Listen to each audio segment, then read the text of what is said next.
Gustavo, buenos días. Buenos días, Sergio, buenos días, Ronnie y toda la audiencia de Con Fundamento Criollo por Radio Lateral de Posadas. ¿Cómo estás, Gustavo? Muy bien, muy bien, muy bien. Estaba siguiendo la conversación y propuse despelotudizar a los pelotudos, ¿no? Que es un poco la consigna. ¿Cómo hacerlo, no? ¿Cómo hacerlo? Bueno, empecemos por un plan. Dejar que no nos engañen. A ver, el pelotudo se deja engañar por cualquiera. Y al pelotudo le hablan tipos como Mauricio Macri y Javier Milei. Ayer, Mauricio Macri propuso a sus seguidores del PRO, a los que están afiliados al PRO, que la educación pública es una de las banderas del PRO. Digo, me cachis, hay que tener muy poca memoria para saber que los referentes del PRO, cuando estuvieron en el gobierno entre el 2015 y 2019, hicieron todo lo posible para desprestigiar a la educación pública. Macri diciendo, pobres los que caen en la educación pública. María Eugenia Vidal, que fue la única gobernadora de la historia que cerró escuelas en la provincia de Buenos Aires, decía que un pobre no llega nunca a la universidad. ¿Qué es esto de universidades por todos lados?, decía Macri. Bueno, entonces ahora ellos se proponen, aparte, estigmatizando a los dirigentes gremiales, a Baradel sobre todo. Cuando había un paro docente, María Eugenia Vidal convocaba a voluntarios que no tenían nada que ver con la docencia para que ocuparan aulas y estuvieran al frente de los alumnos. Digo, esta gentuza, que fue también uno de los oradores de la educación pública cuando fueron gobierno, ahora se vienen a decir que son... que la educación pública es una de las banderas del PRO. No nos dejemos engañar, no nos dejemos engañar. Para dejar de ser pelotudo, hay que dejar de actuar como pelotudo y empezar a tener memoria. Y recordemos que Macri, que ahora está tratando de despegarse de Javier Milei, es el que decía que en su segundo gobierno iba a hacer las mismas cosas pero más rápido, que es lo que está haciendo Javier Milei. Y es lo que él coincidió durante su momento a través de charlas con milanesas, en donde estaba pidiendo a gritos que le dieran un lugar en el gobierno de Milei. Y ahora se quiere desprender porque la marcha del miércoles fue mucho más contundente que la de abril. Hubo millones y millones de personas en las plazas de todo el país diciéndole que no al recorte en la educación universitaria pública y gratuita. Así que a ver, el principal punto para dejar de ser pelotudo, lo estamos diciendo muchas veces a esta hora de la mañana y puede haber chicos escuchando, es empezar a dejar de actuar como pelotudo y tener memoria, recordar quiénes son los personajes que nos engañaron y que los que dicen que nos engañaron en realidad nos estaban beneficiando. Ese es el primer punto. De ahí en más, adelante. Bien, no, pero de todas maneras está bien que los niños adviertan que no es buena la presencia o el hecho de comportarse como tal, así que no está mal repetir ese término para que tomemos noción que a veces nos pueden poner en problemas cuando se juntan y eso manada. El principal problema, el primer paso para empezar a ser, no digo una persona esclarecida, brillante, que está más allá del bien y del mal, como nosotros, no. Por lo menos empezar a desoír a los que nos mienten siempre. A ver, Clarín, La Nación Más y todos esos diarios y todos esos medios de comunicación mienten constantemente. Bueno, empecemos a buscar otros que no nos mientan de manera tan obscena. Fíjense que una de las críticas que hacía el gobierno de Javier Milei con respecto a la televisión pública era que era una maquinaria del gobierno, lo cual que en el último gobierno de Alberto Fernández la televisión pública fue una lágrima. Pero bueno, ¿qué hicieron ahora con la televisión pública? El miércoles, en todo el día, no emitieron una sola imagen de la marcha. Ocultaron información. La televisión pública mintió a sus poquitísimos televidentes que debe tener ahora, y no mostró la marcha. Nada dijo de la marcha. Además de que tienen programas enlatados, y telenovelas mexicanas y telenovelas turcas y todo ese tipo de cosas, que nunca la televisión pública se había prestado a eso. Pero bueno, ahora están ocultando información. ¿Cuánta gente se movilizó? ¿Se alcanzó a más o menos a dimensionar lo que fue la movilización en números concretos? Números exactos y redondos. Luis Majul dio la posta. en la ciudad de Buenos Aires había 60.000 personas. ¿En serio? ¿Dijo eso? Bueno, ¿Dijo eso? Bueno, eso es el pelotudo que sigue escuchando a Luis Majul, en donde te plantea que en una foto aérea, donde te mostraba cuadras y cuadras llenas de gente, manzanas llenas de gente alrededor del Congreso, y que diga que eran 60.000 personas. Y el tipo que dice, sí, no fue nadie, había 60.000 personas, ese es un pelotudo. Claro. Ese es un pelotudo. Bueno, buena forma de detectarlo. Bueno, y además, en todas las plazas del país, la marcha de Rosario, en Córdoba, donde el 70% bueno, no digamos de nuevo la palabra, pero votaron por Javier Milei. La marcha fue histórica. En Mendoza, donde también son afines a Javier Milei, se movilizó un montón de gente. En Rosario, donde, bueno, Javier Milei no ganó por mucho, pero ganó bastante. Y vos decís, bueno, evidentemente todos los que en el balotaje actuaron como pelotudos ahora se están despelotudizando. Sí, y en Posadas también fue multitudinaria, estuvimos cubriendo desde Radio Lateral, fue realmente muy, muy convocante, como no había visto antes, porque también, como decías vos, fue mayor la movilización de esta oportunidad que la de inicios de año. Así que, bueno, evidentemente la gente está despertando o se está manifestando mucho más. Claro, porque hay una cuestión. No solamente la marcha fue por la cuestión universitaria exclusivamente, sino que se extendió a la educación en general y a la situación política, social, económica que estamos viviendo actualmente, y muchos se sumaron por bronca. Es decir, que no solo el reclamo fue por la universidad y por la educación pública, sino también por otras cosas que están generando un malestar que después vamos a ver más adelante en esta columna.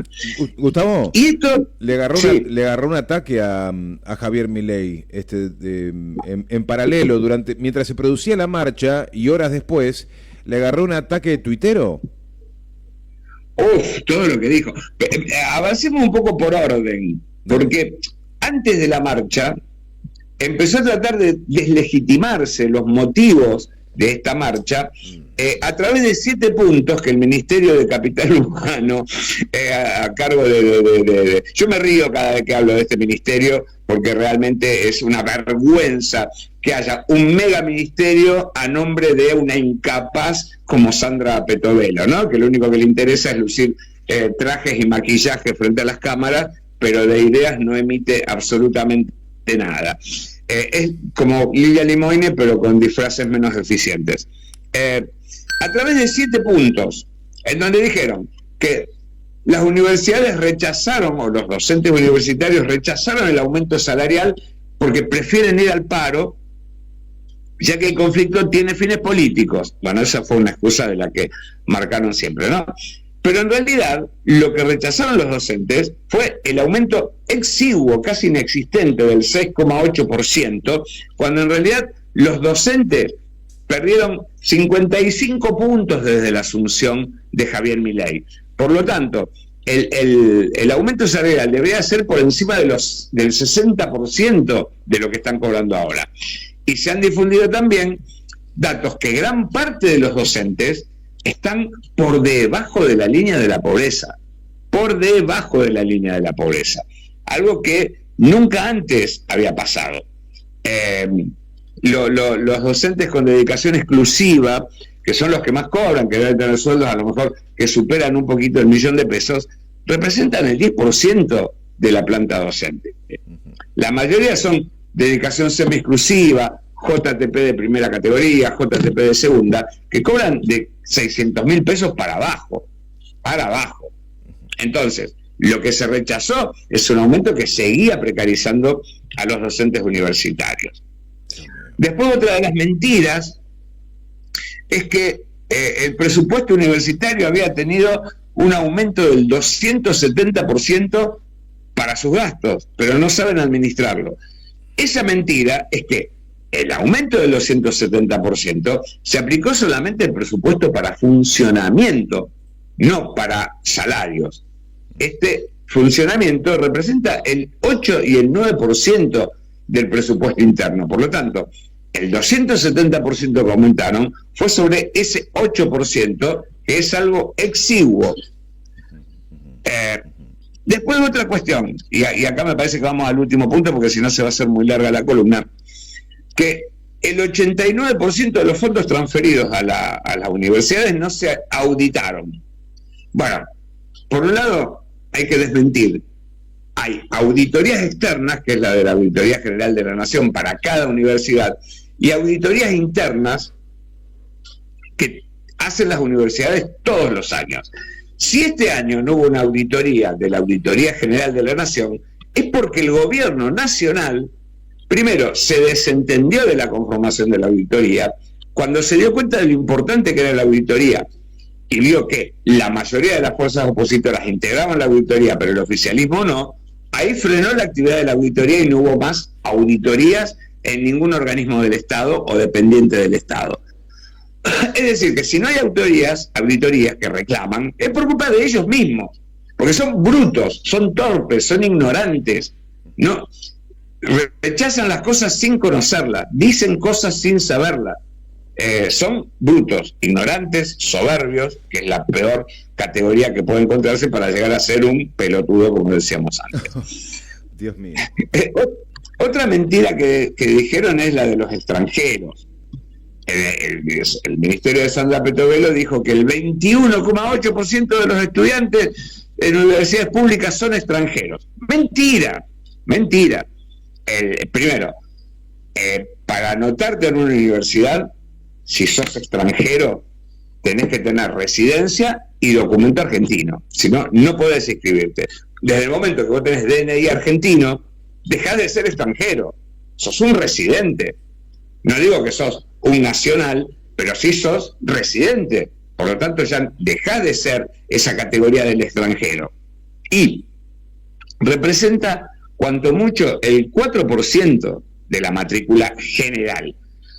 Yo trabajé 35 años en docencia en una institución pública y cuanto mucho tenía 2 o 3 alumnos por año que eran extranjeros, que eran o bolivianos, o colombianos, o peruanos, o chilenos.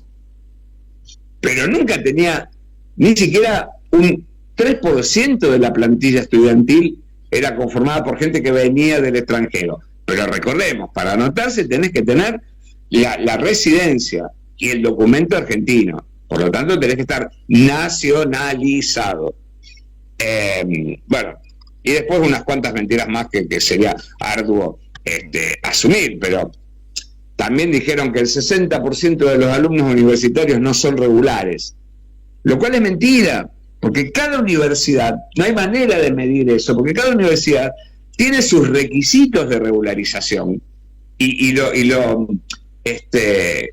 mide de manera diferente. Por lo tanto, decir que en todas las universidades del país hay un 60% de alumnos que no son regulares, o que, como dijo el jefe de gabinete, Francos, que hay alumnos inventados, es mentira. No pueden gobernar estos tipos sin mentir. Así que bueno, sigamos adelante con la agenda porque esto calienta. Claro, aparte, sí, a ver. No, decime. No. Vos habías hablado antes de la reacción de Javier Milei durante el transcurso de la marcha. Sí. Usó las redes sociales, ¿no? Obviamente porque es su espacio en donde el tipo se siente cómodo, está todo el día paveando con las redes sociales, con su celular, escribiendo estupideces, y dijo, no permitas que te usen políticamente los golpistas, porque así como había catalogado la marcha en contra de la ley base como un intento golpista, esto también lo planteó como un intento golpista, cuando en realidad se estaba reclamando por algunas cuestiones puntuales que tenían que ver con la educación pública y otras cositas más que se mezclaron. Pero de ahí al golpe, golpe categorizado como tal, para pensarlo desde el lugar de ellos, que son apologistas de la dictadura. Ellos son apologistas, desde Victoria Villarruel, el presidente de Javier Milei y casi todos los funcionarios son apologistas de la dictadura y del genocidio. Hablar de golpe de Estado realmente sería casi absurdo, ¿no? Bueno, la universidad pública no está en peligro, escribió Milei. Lo que peligra es el botín que se reparten. No sé si se estaba refiriendo a una cantidad de plata determinada o a una zapatilla, porque todos los gastos y todo el presupuesto que recibe el Estado lo recibe el consejo directivo de cada universidad. Y no hay botín en que se metan los políticos, como él dice, o la casta. Eso se reparte exclusivamente y gran parte es para salarios. Gran parte es para salarios. Por lo tanto, habíamos visto, el 8% es para gastos de mantenimiento. Por lo tanto, el resto tiene que ser salarios exclusivamente e insumos, cuanto mucho. Bueno. Y después, escribo ahí, esta es la parte más estúpida, ¿no? El Poder Ejecutivo celebra el sinceramiento de los dirigentes Cristina Kirchner, Sergio Massa, Martín Lustó, Horacio Rodríguez Larreta y Alicia Carrió, quienes han decidido unirse públicamente con el objetivo de obstruir el plan económico del presidente. Esta controversia deja de manifiesto la consolidación de un nuevo frente de izquierda populista en defensa de los privilegios de la dirigencia política. Izquierda populista de Cristina Kirchner, Sergio Massa, Martín Lustó, Horacio Rodríguez Larreta, izquierda populista, Alicia Carrió. Realmente son idiotas, son imbéciles, son descerebrados, porque si no, de esta manera no podrían argumentar. Y le escriben a justamente gente que piensan que es de esta manera. Esta administración no cederá ante el espectáculo mediático. Una marcha de millones de personas en todo el país para este estúpido es un espectáculo mediático y no el acto que hizo el sábado con 5.000 personas de parafernalia tipo rockstar. Eso no es un espectáculo mediático. Y dijo, acá están, estos son los troles, esta gente de verdad que me apoya. 5.000 personas, acá hubo millones y esto es un espectáculo mediático. Realmente, no tiene sentido. El objetivo del gobierno es claro, dijo Milei, terminar con el modelo empobrecedor de los últimos 100 años y volver a hacer la Argentina grande de nuevo, destruyendo la industria, permitiendo que se saquen los recursos. Ahora pasó, y esto vamos a hacer un paréntesis, estos tipos que dicen que quieren hacer la Argentina grande de nuevo, Luis Caputo decidió enviar los lingotes de oro al extranjero y ahora están a punto de ser embargados por acreedores que pretenden robarnos guita que no nos prestaron nunca. Y este tipo habla del modelo empobrecedor. En este momento ya tendría que haber una comisión de juicio político contra Luis Caputo para que ponga de su bolsillo los lingotes de oro que podemos perder y que el tipo envió sin decir nada al extranjero. Bueno, Dios mío. Obviamente vino el veto, no el veto Alonso, sino el veto presidencial a la ley de financiamiento universitario. El proyecto de ley sancionado por el Honorable Congreso es manifiestamente violatorio del marco jurídico vigente porque no contempla el impacto fiscal ni tampoco determina la fuente de financiamiento. Lo cual es mentira, porque la ley de financiamiento universitario dice de dónde se pueden sacar los recursos, que es restituyendo los bienes personales, que son los impuestos a los más ricos del país. A los más ricos. Y con eso, si se restituyen creo que son 10 puntos que se le quitaron a los bienes personales, se podría financiar aumentos jubilatorios, la universidad pública y toda la educación pública a través del FONIT, que es el Fondo de Incentivo Docente. Con 10 puntos nomás que le cobren un poquito más a los que tienen toda la guita, o gran parte de la guita del país, ya se podrían solventar estos gastos del que el gobierno desentiende. Pero ¿qué dice el gobierno? A través del articulado que fundamenta el veto, que si no dicen de dónde van a sacar, vamos a sacar de otros recursos, como por ejemplo de salud. Ellos lo único que piensan es hacer recortes hacia abajo, nunca cobrar impuestos hacia arriba, porque justamente el caballito de batalla que trae Javier Milei es que la libertad se logra, la libertad de todos los argentinos se logra, cobrándole menos impuestos a los más ricos, que tienen vía libre para succionarnos lo que quieran de los recursos que nos permitirían vivir mejor.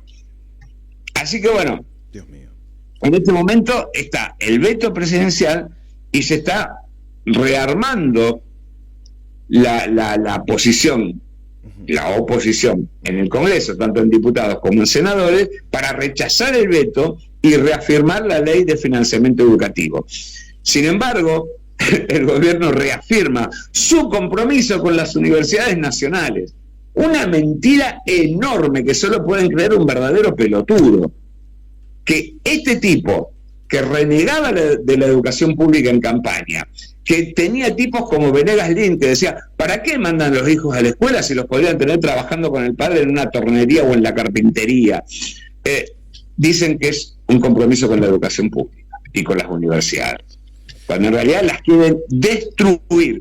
Y no solamente Milei, Macri también quería destruir las universidades públicas, porque son, primero, favoritos o favorecen a los privados, que todo sea privado, desde la salud, la educación, la comida, todo sea privado, y para unos pocos, los demás nos morimos, como dijo Macri cuando fue el principio de la pandemia, que se muere el que se tenga que morir. Dios mío. Ahora, eso sí, estoy avanzando con la gente, así que me despido. Porque estoy aceleradísimo con las canciones que me pone Ronnie antes de la columna, pero tengo el corazón ardiendo. Bien. Lo que van a hacer, si se rechaza el veto, es judicializar. Es decir, que esta acción de insistir con una ley por parte del Congreso la van a llevar a la justicia, a ver si pueden cancelarla. Y el plan B es decir, bueno, está bien, vamos a tener que recortar en obra pública, que no existe, o vamos a recortar en salud, que no mandan partidas, porque los hospitales están en crisis. Vimos el paro del Hospital Garrahan, que es un hospital para niños que atiende a chicos de todo el país, donde tenemos médicos y enfermeros que están casi en la indigencia, casi en la indigencia. Así que bueno. Dios mío, a ver, me queda acá un título. El peluca pierde pelos. ¿Por qué pusiste ese título? Bueno, el peluca, por supuesto que es el apelativo que muchos le hicieron a Javier Milei, sí, para mostrarlo como una especie de personaje simpático. Y que pierde pelos porque está perdiendo imagen positiva. Si ya veníamos de agosto con una caída de la imagen positiva de Milei, ahora, y previo a la movilización universitaria, una encuesta de SEO hizo un sondeo de opinión donde muestra que el 56% tiene una imagen negativa de Javier Milei contra un 40% de la población. El veto recibió un 68,6% de rechazo. Por lo tanto, hay casi un 90% de encuestados, incluso los que apoyan a Milei, que están a favor de la educación pública,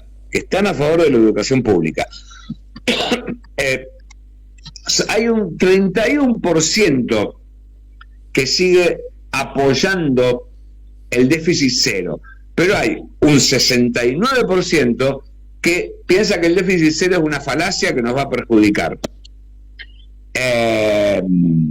Después hubo también un 68% de respaldo a la movilización, previa a la realización de la movilización, y un 29% que se mostró en desacuerdo. La curva de aprobación cayó de los 47 puntos en abril al 40 en septiembre, es decir que en unos meses perdió 7 puntos de aprobación. Así que bueno, estamos... Y además, apenas un 13,4% de los entrevistados dijeron aprobar mucho la gestión de Milei. En cambio, los que desaprueban mucho escalaron a casi el 47%. Entre las preocupaciones de los encuestados tiene que ver con los sueldos e ingresos. Gran parte de los que manifestaron desacuerdo con la gestión de Milei argumentan que no alcanzan a cubrir o cubren menos sus necesidades básicas que unos meses atrás.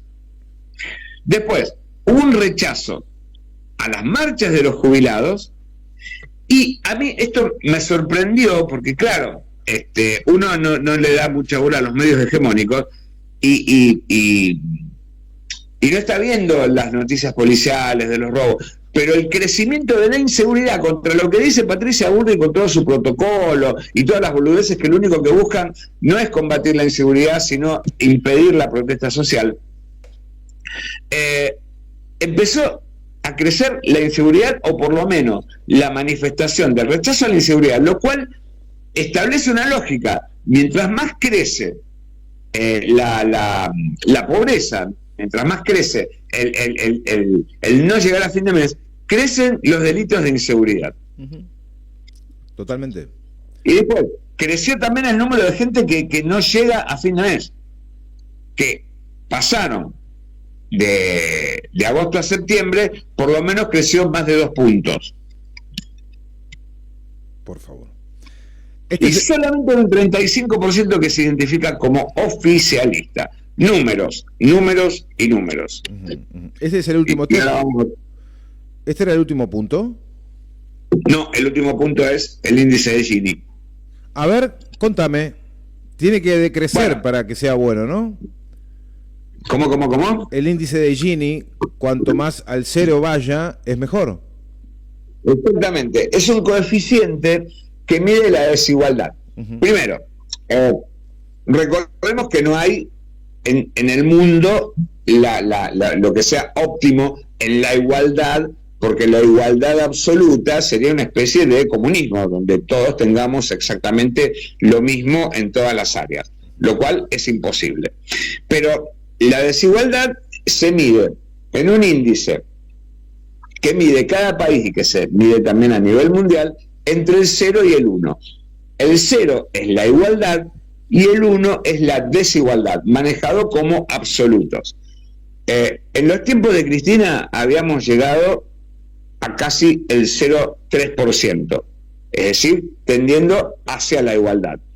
Hoy estamos en el 0,436%, es decir, que más o menos estaríamos en el 0,44%, casi cercano a la mitad del camino hacia la desigualdad.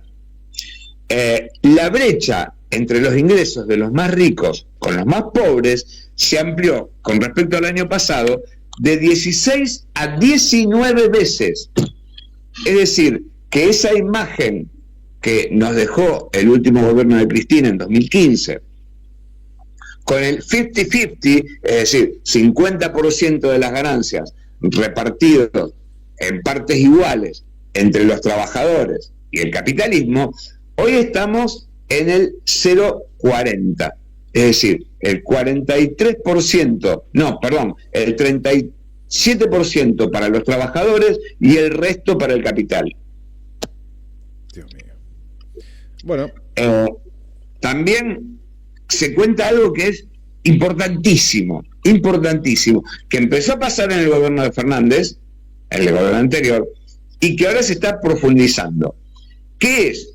Que ya empezó vieron que muchas veces, acá en esta columna lo hemos dicho, que cuando se dio el golpe de Estado en el 76, la pobreza llegaba a un 6-7% de la población, y cuando se fue la dictadura había más o menos un 30 y pico, y que siempre ronda la pobreza en un 30%, 28%, 25%, y es lo que se llama la pobreza estructural.